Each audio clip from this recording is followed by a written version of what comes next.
Philippe Vandel. Et oui, on reconnaît évidemment ce générique. Je trouve plus son nom à l'instant. J'aurais dû me le noter. Laure Ballon, bonjour. Bonjour. Bonjour Laure Ballon, bonjour Aline Tognuti. Bonjour. Bob Sinclair, voilà, je trouvais plus le nom de Bob Sinclair. Ah, je n'osais pas vous le souffler. Que je connais par cœur. Vous étiez inconnu du grand public il y a encore quelques mois et maintenant vous êtes des figures du réseau social. On commente chacun de vos commentaires, des cours de récréation parfois, via la télévision. C'est TF1 qui a relancé la Starac. Vous avez vu l'IB du jour, Adeline, aujourd'hui ? Oui, il paraît. La tête qu'elle fait, je vous le montre, voix de retour. Adeline Tognuti, c'est la 4e de couve de l'IB, c'est le portrait. La prof de la Star Academy est la vraie gagnante du télécrochet de TF1. Vous êtes professeur de chant. Laure, vous êtes professeur d'expression scénique. 2 millions de téléspectateurs suivent la quotidienne. Personne s'y attendait, même pas TF1 paraît-il. Vous attendiez vous-même à un tel succès ? D'abord, je m'adresse à la grande gagnante de la Star Academy selon Je suis pas l'IB. sûre que je sois la grande gagnante, mais en tout cas c'est flatteur, je remercie l'IB. Vous attendiez-vous à un tel succès ? Non, sincèrement, on ne s'attendait pas à ça et on a tout fait pour, mais on ne s'attendait pas à ça, n'est-ce pas Laure ? Oui, Laure non, on ne s'attendait pas du tout à ça, mais je pense que nous, les 5 profs, on a tout donné pour que ça puisse vraiment décoller et marcher et ensemble. La grande finale, ce sera samedi à 22h après le foot. D'abord, un mot de vous. Comment avez-vous été recruté ? Vous avez passé des castings comme les élèves, ai-je lu ? Oui, moi j'ai passé 6 à 7 mois de casting quand Endemol m'a téléphoné, voilà, et beaucoup d'épreuves différentes. On est venu dans ma classe de chant, j'ai passé des interviews. Je vous fais pas la liste parce que ça va être un peu redondant, mais voilà. Et donc c'était assez long et j'ai su assez tardivement que c'était moi qui avais été choisie. Alors moi, ça a été assez court, c'est-à-dire que ça a duré sur 2 semaines, mais par contre avec 3 interviews très intenses. Et moi, je suis arrivée là grâce à une ancienne élève d'il y a 10 ans qui a donné mon nom, et voilà. Laure Ballon, vous avez été danseuse étoile, c'est bien ça ? Oui. Pendant 10 ans, vous travaillez comme danseuse, Oui. et ensuite vous êtes passée à la comédie. Oui. Vous aviez suivi les précédentes saisons ? Vous regardiez la Starac ? Mais bien sûr qu'on a regardé. Moi, parce que je vivais à l'étranger. Ouais. Et vous ? Moi, je suivais, voilà, je me battais avec ma mère pour regarder la deuxième partie du prime parce que c'était tard. Et donc voilà, j'aimais beaucoup. Alors, il y a une critique que je vais vous faire tout de suite, qui est à la fois une critique et un compliment. C'est Stéphanie Loire qui a dit, elle a dit, la Starac, je suis déçue, ils sont trop bons, ils chantent trop bien. Ah. Et on voit pas ce côté école. Il y avait quand même des voix cassées, il y avait des casseroles quand ça a démarré. Est-ce que vous êtes d'accord ? Est-ce que le niveau est très haut ? Vous comprenez ? C'est à la fois un compliment et une critique. Moi, je ne suis pas tout à fait d'accord avec ce qu'elle dit, parce que quand on les a eus débutants, ils étaient vraiment débutants. Alors après, qu'ils aient peut-être un niveau un petit peu plus élevé, nous, ce n'est pas notre histoire. Mais moi, je vois que de semaine en semaine, avec tous les cours qu'ils ont eus, ils ont fait des progrès. C'est ça qu'il faut voir, en fait. Moi, ce que je pense, c'est que la Starac, il y a 20 ans, entre-temps, vous avez eu d'autres émissions et les Français et le monde en général a pris beaucoup plus de cours de chant et plus au courant des techniques de chant. Donc, c'est normal que fatalement, le niveau de base augmente. Certains ont plus d'expérience que d'autres dans le casting. Il y en a comme Carla qui avait déjà chanté ou d'autres qui débutaient vraiment. Donc, après, c'est vrai que le niveau de fond était plus haut qu'il y a 20 Tout ans. à fait. Pour dire les choses, il y a plus de Jean-Pascal, qui était un type qui avait été recruté sur une plage, qui savait chanter comme moi chez Jouer au rugby, mais parce que c'était un personnage. Mais peut-être que, je sais pas, peut-être que la France entière a un meilleur niveau de chant. Moi, c'est ce que je pense. Mais moi, j'en possible suis aussi. sûre. Le niveau de chant en France a beaucoup, et on trouve de magnifiques chanteurs. Alors, quand on regarde l'émission, on a l'impression qu'ils ne font que travailler. Est-ce que c'est une impression ? Je vais dire les choses différemment. La Star Academy, contrairement à The Voice ou contrairement à d'autres émissions comme ça, c'était un télécrochet, c'était un concours, mais il y avait aussi des histoires, il y avait des dortoirs, c'était aussi de la télé-réalité, et il y avait, je vois de petits sourires que vous voyez où je veux en venir, il y avait des histoires d'amour. Là, on a l'impression qu'il n'y en a pas, c'est que des gens qui bossent. Est-ce que je me trompe ? C'est vrai que je trouve qu'ils sont assez studieux. Ils ont un emploi du temps de ministre. Après, vous savez, c'est tellement une chance d'être à la Star Academy. Peut-être que ces jeunes se sont dit, je suis là, moi je veux absolument réussir dans la musique et donc je m'attelle au travail. Et donc sont peut-être très bons élèves. Voilà, très studieux. Et puis en fait, il ne faut pas oublier que anciennement, la Star Academy durait 3 à 4 mois. Là, ça dure 6 semaines. Donc ils n'ont peut-être pas le temps de vivre Ils ont quelque peut-être chose. pas le temps. Ou alors, est-ce qu'il n'y a plus d'histoires d'amour ? Est-ce qu'il n'y a plus d'engueulades ? Ou alors, est-ce qu'il y en a, mais on ne les montre plus ? Oh, je pense pas, non ? S'il y en a Oh. quelques-unes, des petites, mais c'est pas des grosses Mais c'est pas des engueulades, grosses c'est des crises. petits pics entre eux. Voilà. Alors après, moi, nous, c'est pas nous, on ne décide pas ce qu'ils montrent ou pas. Et puis Bien nous, sûr. de toute façon, on dort pas là-bas, on n'y est pas tout le temps. Donc je ne peux pas exactement vous garantir les réponses, etc.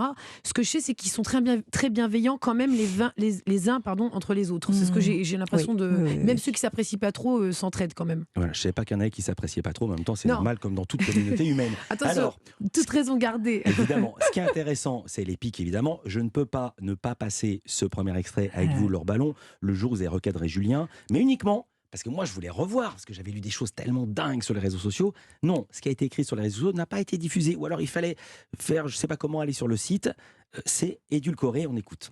Tu peux t'amuser dans toutes les émotions. Tu dis les émotions, ça me gonfle, ça veut dire que tu te fuis toi-même. T'as même pas fait un petit outil de ce que je t'avais donné vendredi. Rien.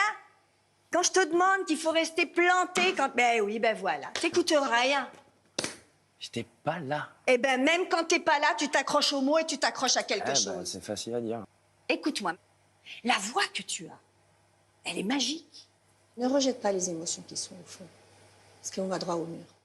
La séquence en longueur qui a beaucoup fait réagir sur les réseaux sociaux, certains ont même parlé de harcèlement moral.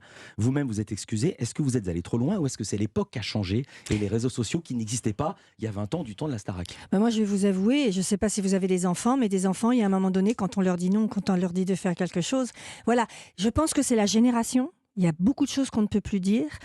Et vous savez, moi, je ne l'ai pas... Il m'a, je pense, un petit peu provoqué avec la façon dont il a dit les choses. Mais je pense que ça venait d'un endroit aussi où lui avait peur, peut-être, de certaines choses. Moi, je suis partie avec. Je ne me suis pas excusée. Mais vous savez, il y a un moment donné, quand on veut... Nous, on ne sait qu'on n'a que 6 semaines pour la Star Academy.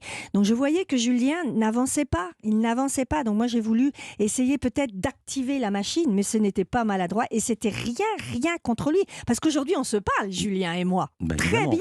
C'est pour ça que c'est très étonnant, c'est les réactions. Moi, quand j'ai vu les réactions, on parlait de harcèlement moral. Non, avec ça, on se dit, wow, c'est un petit peu exagéré, le je pense. Moral, c'est autre chose. Alors, il y a aussi que c'est une émission de télévision. Et Laure Ballon, d'abord, les gens vous trouvaient trop gentille par rapport notamment à Raphaël Ricci, qui était l'ancienne prof de la Starac. Et puis finalement, trop méchante. Est-ce que c'est vous qui avez changé ou est-ce que ce sont les consignes? Parce que j'oublie pas que c'est un spectacle, la télévision. Je vous pose la question à vous, Laure, je poserai la même à Adeline. Oui, alors moi, je savais que dès le départ, les jeunes que l'on a engagés, ils passent leur temps sur les réseaux sociaux. On leur enlève leur portable et on les enferme dans un château. Qu'est-ce qui se passe? Tout l'émotionnel fait surface. Comment voulez-vous que moi, je rentre dans un jeune après 2 jours quand on lui enlève son portable? Il se serait braqué complètement pédagogiquement. C'est pour ça que moi, les 8 premiers jours, je me suis battue à les rendre. Ils ont pleuré pendant 1 semaine. Comment peut-on rentrer dans quelqu'un qui pleure? C'est pas possible. Que vous demande la production? Ils vous demande d'aller plus fort, d'aller moins fort, ou ils vous laissent totalement libre? Est-ce qu'il y a des consignes? La production, des fois, nous informe s'il y a eu un problème dans le château, mais mineur, de l'humeur un peu. Moi, quand j'arrive le matin, on me dit, tiens, Chris est comme ça, il va bien. Parce que nous, on n'a pas passé la nuit devant le live, ni la soirée. Moi, je les ai eus il y a 2 jours. Donc, on me tient juste informé de comment ils sont, ou s'il y en a qui est un peu plus fragile, etc. Mais c'est pas systématique. Après, moi, je vais vous dire une chose. Moi, je fais comme je le sens. Et peu importe les choses, c'est-à-dire, je reste dans mon intégrité, dans ce que je ferais dans ma classe de chant. Dans ma classe de chant, des fois les élèves quittent, comme Julien avait quitté le cours, des fois je les laisse partir, ils partent, ils reviennent. Voilà, j'essaie de réagir comme je suis dans la vraie vie. Après, c'est sûr qu'il y a des caméras, mais moi j'estime que j'ai essayé d'être fidèle à ce que je suis dans la vraie vie. La finale, c'est samedi, il y aura Léa, il y aura Louis, il y aura Enola, il y aura Anisha. Laure, quand on vous avait demandé si vous aviez un préféré, vous avez répondu « j'ai un préféré ». Comme il n'y a qu'un seul garçon en finale, Louis, est-ce que votre préféré est en finale? Vous savez, mon préféré, il a changé toutes les semaines parce qu'ils ont fait des progrès. Ils ont fait des progrès, donc en fait, ça. Je sais vrai qu'au départ, au premier prime, j'avais eu un coup de cœur pour Chris et sa voix. Maintenant, on arrive aux 4 finalistes et j'avoue, je ne sais pas. Je ne vais pas vous demander un pronostic pour samedi soir, je vais vous demander un pronostic pour l'année prochaine. Y aura-t-il une saison 2 et en serez-vous? Franchement, là, à chaque fois, on nous pose la question. Nous, on est les moins bien informés. Les cordonniers sont toujours les plus mal chaussés. Nous, on se concentre à tout terminer. On a essayé de scruter pour avoir des infos, mais personne ne nous répond. Donc, on ne sait rien. Donc, on ne sait pas si on sera l'année prochaine. On ne sait pas s'il y a une Star Academy. Puis, on verra. Puis, on ne sait pas si on va nous rappeler. On n'en sait rien du tout. Déjà, on va bien terminer celle-là. Et si on vous rappelle, vous direz oui? Écoutez, pourquoi pas?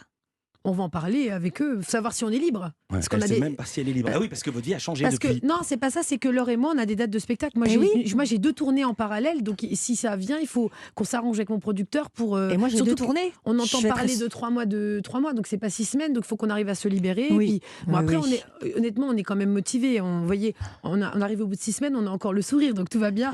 Je vois ça. Merci beaucoup d'avoir été avec nous, c'était un plaisir. Laure Ballon, Aline Tognotti, ça se prononce comme ça, hein? Tognotti. J'aime bien comment vous le prononcez. La Star Academy, c'est tous les jours. Enfin, il reste plus qu'aujourd'hui et vendredi à 17h30. Et non, samedi. Et la grande finale, ce sera samedi à 22h après le foot sur TF1, évidemment. Merci d'avoir été avec nous. Culture